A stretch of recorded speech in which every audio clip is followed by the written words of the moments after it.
Donald Trump did something genuinely unprecedented. He canceled an awards ceremony for Tom Hanks, not because Hanks had done anything wrong, not because of a scandal or a controversy or a legal issue, but because Tom Hanks told the truth. Hanks was up for the Sylvanus Thayer Award, given by the United States Military Academy Alumni Association to outstanding American citizens. And apparently being outstanding is now a problem if the outstanding person in question has ever said something that made Donald Trump uncomfortable. According to the President of the United States, Tom Hanks, the man who played Mr. Rogers, the man who saved Private Ryan, the man who America trusts more genuinely and more completely than it has trusted any politician in a generation, is too destructive to receive a recognition. That is where we are. And when Jimmy Kimmel and Tom Hanks started explaining exactly why Trump was afraid of Hanks, when they laid out the patterns, the lies, the authoritarianism, the cruelty, Trump did not get defensive. He erupted. This is the story of how America's most beloved actor and its most consistent late-night voice became Donald Trump's two biggest threats, not through violence, not through political opposition, through the simple and apparently unbearable act of telling the truth in public. Tom Hanks is not a political activist. He is an actor, but he is also something Trump cannot stand, which is honest. When Hanks was asked whether he worried about America's commitment to democracy and freedom under another Trump presidency, he did not dodge the question or wrap it in diplomatic softening. He talked about the long arc of American history, about how progress toward a more perfect union has never been clean or linear, about how the truth eventually melts into the practical reality of the lives people are actually living, regardless of who is trying to control the narrative in any given moment. He said he was just a guy who makes movies and reads books, but the clarity underneath that humility was impossible to miss. Hanks never named Trump directly. He did not need to. Everyone watching understood exactly who he was describing. A man who lies reflexively and constantly. A man who attacks the press as the enemy of the people. A man who threatens to jail political opponents. A man who cancels awards for anyone who refuses to praise him. That is not a president operating within the tradition of American democracy. That is a person using the instruments of democratic power to do exactly what democratic power was designed to prevent.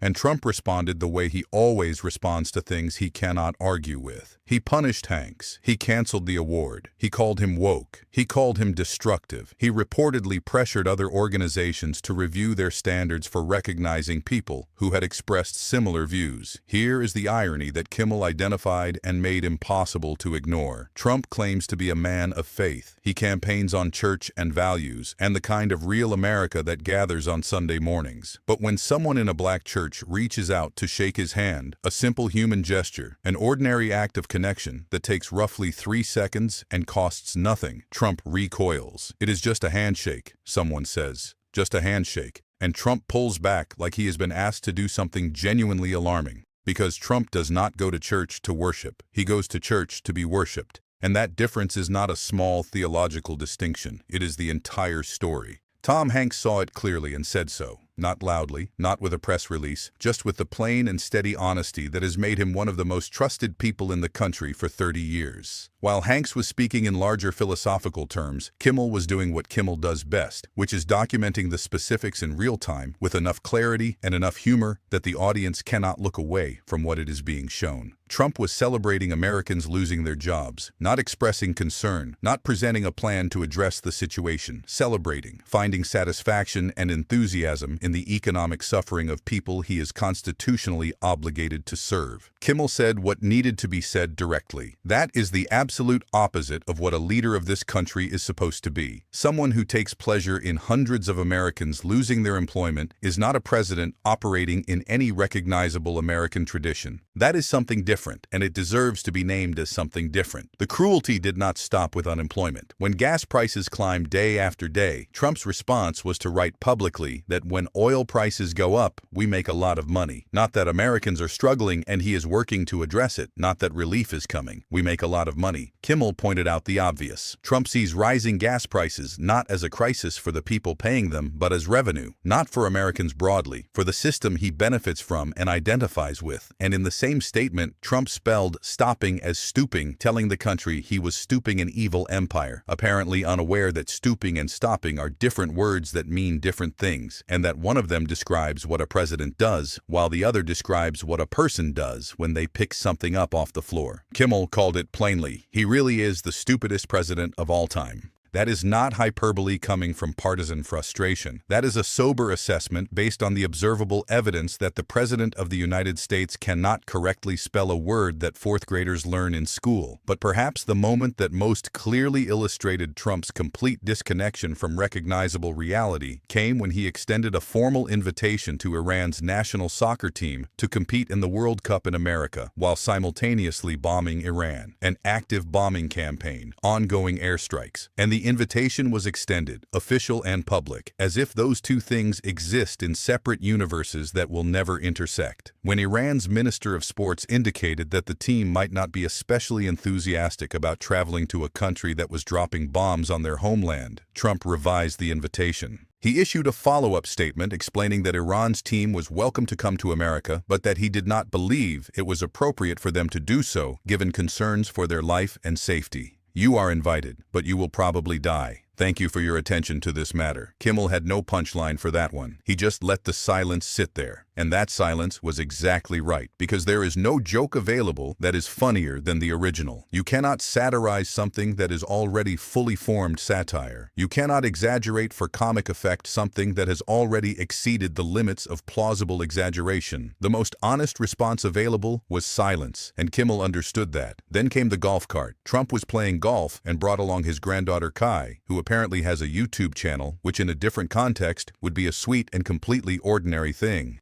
A grandfather, a grandchild, a golf cart, a casual video for her audience. The kind of moment that humanizes powerful people and reminds everyone that they have families who love them and simple moments outside the machinery of power. Kai asked how it had been in the White House so far. Trump's answer was immediate and automatic. "Doing a great job, having a great time. Then, I stopped 7 wars. 7 wars. Stopped, not ended, not resolved, not brought to a conclusion through diplomacy or sustained effort. Stopped, like wars are things you pause when you have something else to attend to." And he delivered this information to his granddaughter on her small YouTube channel with the same energy he brings to rally speeches and press conferences, because there is no register available to him below that level. Somewhere in the same breath, he told her that everyone's taxes were coming down, addressing this tax policy update to a child who does not pay taxes and who, in any normal grandparent-grandchild interaction, would like to know whether her grandfather enjoys spending time with her. She is a kid. She does not file a return. She wants to know if she is loved. But Trump does not do love. He does branding. He does crowd size. He does the number of wars stopped. And this is exactly where the Hanks and Kimmel partnership becomes something more than entertaining commentary. Because Tom Hanks does not just criticize what Trump is. He embodies what Trump cannot be. He is genuinely loved, not because of power or wealth or the threat of consequences, but because of who he demonstrably is across decades of public life. Kimmel once brought up, almost as a joke, the idea of Trump playing a love interest in a film alongside Hanks. Hanks's reaction was immediate and unfiltered. "Oh dear God," he said. Not performing revulsion, not delivering a comic beat, but actually reacting the way a person reacts when something genuinely unwelcome enters their mind. That is real. Tom Hanks, the man who has worked graciously with virtually everyone in his industry for 40 years, cannot sustain even the fictional premise of a professional collaboration with Donald Trump. Trump sees that reaction. He sees Hanks receiving standing ovations and lifetime achievement awards and genuine, freely given love from the American public. And he understands that he cannot purchase that, cannot manufacture it, cannot threaten it into existence. So he does the only thing available to him when he encounters something he cannot control. He tries to destroy it. He cancels the award. He calls it woke. He signals to other institutions that they should review whether the same standards apply to people who say true things about him.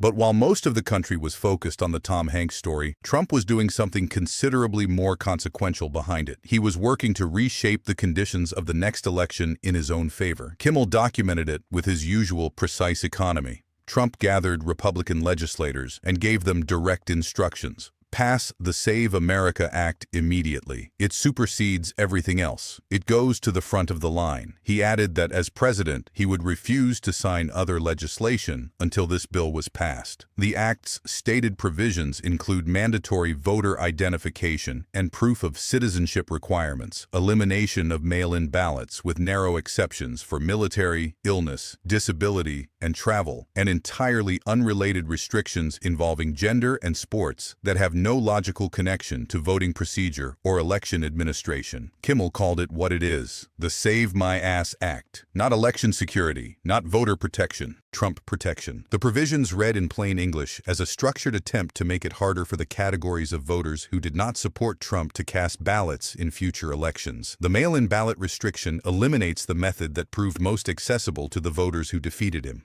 The ID and citizenship requirements create additional barriers in communities where support for Trump has historically been weakest. The gender provisions have no relationship to voting whatsoever, but they are in the bill because the bill is not actually about elections at all. It is about consolidating control over who gets to participate in them. Kimmel saw it coming. Hanks named the underlying pattern. Trump canceled Hanks's award. Kimmel documented the specific reasons why. And Trump's response to all of it tells the complete story of what he actually is, because a leader who is confident in his own legitimacy does not cancel award ceremonies for actors who express concern about democracy. A leader who trusts the people does not write bills demanding that future elections include only the categories of voters he approves of. A leader who has actually stopped 7 wars does not need to announce it to a child on a golf cart. The truth about power is this: when power is real and earned and secure, it does not need to destroy its critics. It does not need to recoil from handshakes. It does not need to redesign elections to filter out opposition. Real power sits still and allows the record to speak. What Trump does instead tells you everything about what Trump actually has. You can cancel an award ceremony. You cannot cancel the truth. You cannot cancel the man who played Forrest Gump, who voiced a toy cowboy who taught a generation of children about loyalty and what it means to be left behind with dignity, who played every ordinary, extraordinary American that this country has spent decades trying to believe it still has inside it somewhere. When America has to choose between a man who recoils from handshakes in church and tells his granddaughter he stopped 7 wars and calls beloved actors destructive for telling the truth, and the man America has trusted with its stories for 40 years, America makes the same choice every time.